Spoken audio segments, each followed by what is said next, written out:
يا مساء العسل. النهاردة هقدم معاكم طريقة عيش الدجاج أو خبز الدجاج. طريقة جديدة جدا حلوة قوي، حاجة كده تشد العين وتفتح النفس. لون العجينة زي ما انتم شايفين ذهبي، حلوة قوي قوي قوي. العجينة طرية قوي قوي، خطيرة بجد.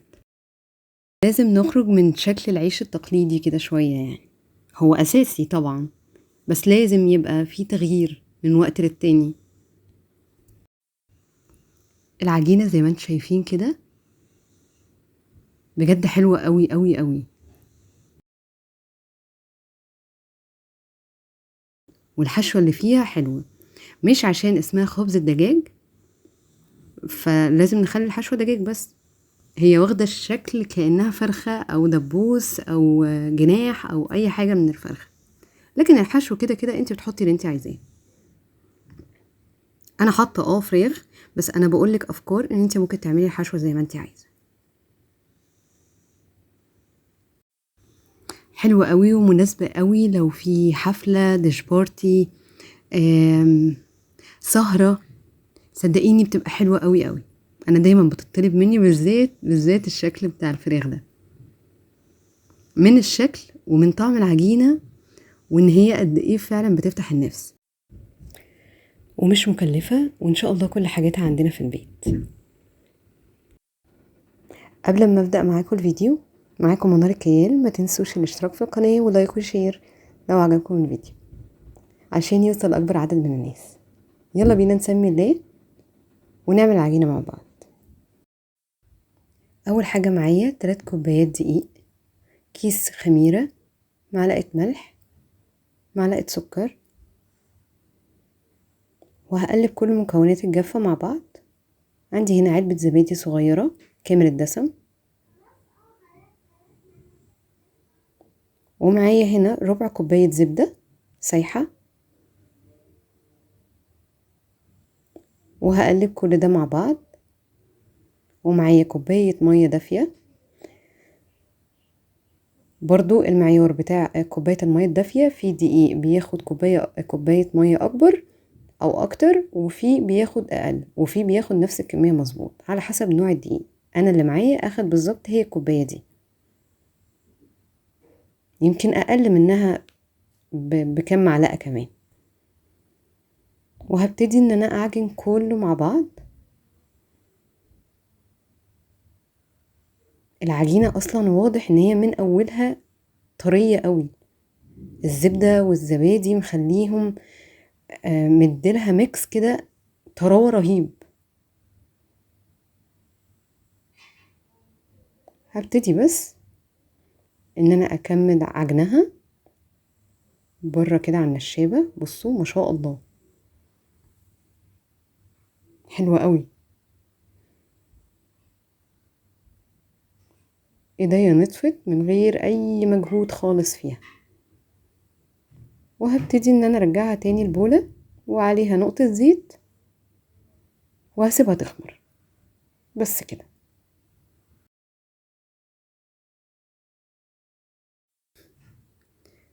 اكون انا بقى بحضر الحشوة بتاعتي، طماطم وفلفل بصل زيتون، اي خضار عندكم. وفي طاسة على النار بحضر الفراخ بتاعتي، اديت لها تشويحة مع حبة زيت وبصل باودر وتوم باودر وملح وفلفل بس، ونزلت عليهم الخضار اللي انا لسه مقطعاها. العجينة بتاعتي خمرت زي ما انتم شايفين ما شاء الله. بجد لازم تجربوا الطريقة دي في العجين، والله فظيعة. هبتدي بس ان انا افردها، هقسمها يعني، واكور كل جزء، وهسيبها برضو تكمل تخمير عادي. الجزء ده تمام معروف. انا بس قعدت معاكم، انا كذا مرة بعمل معاكم عجاين، بس الطريقة دي بصراحة الاقرب ليا، يعني بحبها قوي.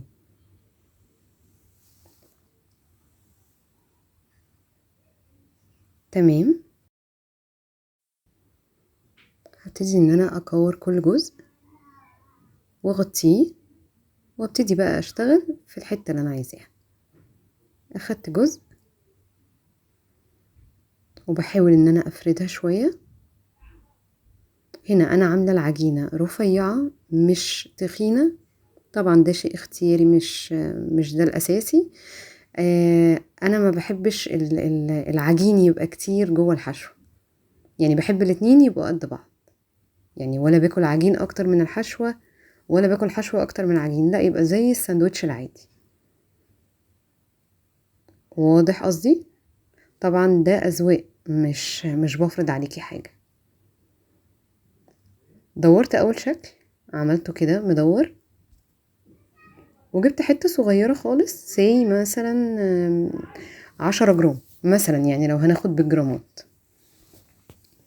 وعملتها بالطول كده، وابتديت ان انا افردها على ايديا واحط جواها الجبنة الموتزاريلا والحشوة بتاعتي دي اللي انا هعملها شكل الدبوس اهو. من واضح كده اهو باين ان هو شكل الدبوس. بحاول اضمه كده بايديا علشان يدي نفس الشكل بتاعه اهو. العجينة ولا اتقطعت ولا اتخرمت ولا الحشوة طلعت منها. وببتدي الرجل اللي من تحت دي بقسمها بالسكينة من النص كده زي ما واضح، وبكورها كده شوية، احاول اديها نفس شكل الدبوس اللي احنا عارفينه ده. دي حلوة قوي قوي، الاطفال بصوا بيحبوها قوي. تمام، واضح كده شكل الدبوس بالنسبة لنا. هاخد جزء تاني من العجينة وهحط دقيق، اعمل بقى الفرخة، وهبتدي ان انا برضو افردها بالنشابة على شكل برضو مدور.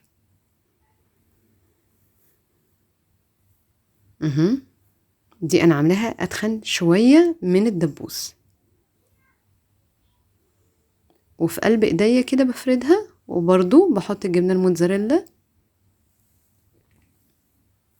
والحشوة بتاعتي، وهبتدي ان انا اقفلها زي الكورة شوية، كرة بيضاوية شوية. برضو الحجم ده بالنسبة لي مظبوط جدا، انتوا عايزين تكبروا الحجم براحتكم، برضو ده شيء يرجع لكم، انا بقول لكم اللي انا بعمله، كل واحد واختياره وذوقه في الاكل، في الاحجام دي بقى بتاعتكم. وجبت برضو كورتين صغيرين كده، وهبتدي ان انا ارفعها من فوق ومن تحت على اساس ان ده الجناح، وباخده من تحت الكورة اللي احنا عملناها وحطاها من فوق كده وتانياها اهو.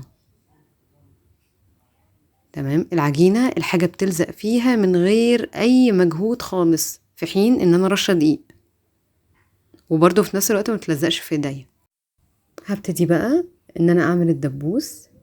جبت برضه قطعة من العجينة وعملتها كورة، وبعد كده ببتدي بسيف بتاع ايديا كده بضغط عليها وبفردها، يعني انا وضحتها لكم اهي وعاملاها كذا مرة، يعني كورة وبسيف ايديا كده بقوم تانياها من النص، بتبتدي جزء معايا بيتخن والجزء التاني بيرفع، اللي هو يعمل شكل الدبوس الرجل بتاعت الفرخ اهي. تاني كورة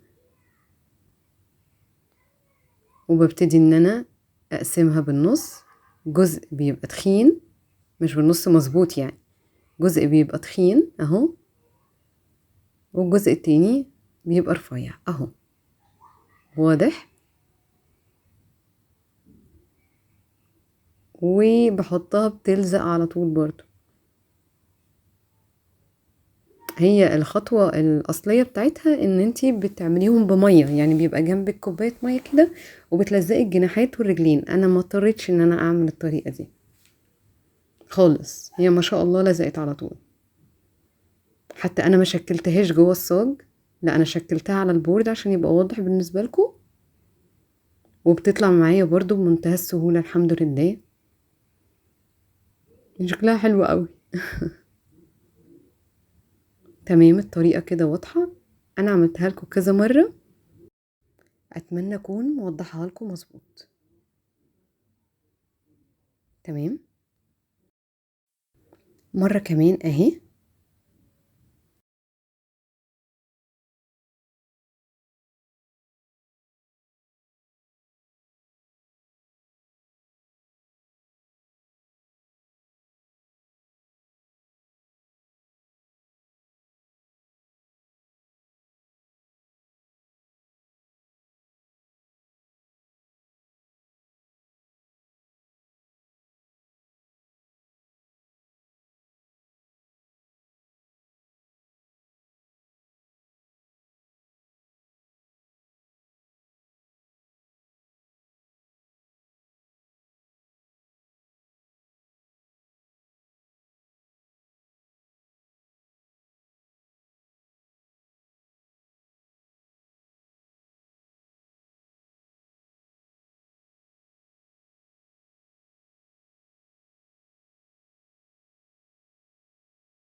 تمام كده. بصوا الاولانية لما عملتها واتخمرت شوية، كملت تخمير شوية، شكلها ظبط قوي. وهكذا مع الدبابيس او شكل الفراخ، او حابة تعملي شكل الجناح لوحده، شكلي بقى زي ما انتي عايزة، جددي يعني. اهو زي ما انا مورياكم. وهبتدي ان انا اجيب بيض واكسره واحط عليه حبة ملح وفلفل، وما تخافيش من الزفارة بتاعة البيض خالص، طالما ان انتي مسخنة الفرن بتاعك كويس قوي. ده اولا. ثانيا، لو انتي بتقرفي جدا من البيض تقدري تحطي مية بس. يعني هي الوصفة الاصلية بتاعتها ان انتي بتعمليها في مية، وعلى فرن متسخن سابقا على درجة حرارة 180، الرف اللي في النص، لمدة نص ساعة او اقل على حسب الفرن بتاعك، وطبعا بشغل المروحة. وبعد كده هقفلها وهبتدي افتح الشواية من فوق، يدوب 7 دقايق، يدوب تاخد اللون الحلو قوي ده. والف هنا، واسفه ان انا طولت عليكم الفيديو. ولو وصلت لحد هنا ارجو الاشتراك في القناه، لان ده شيء بيسعدني جدا وبيخليني بجد بيديني دفعه كده ان انا اقدم لكم احسن حاجه عندي.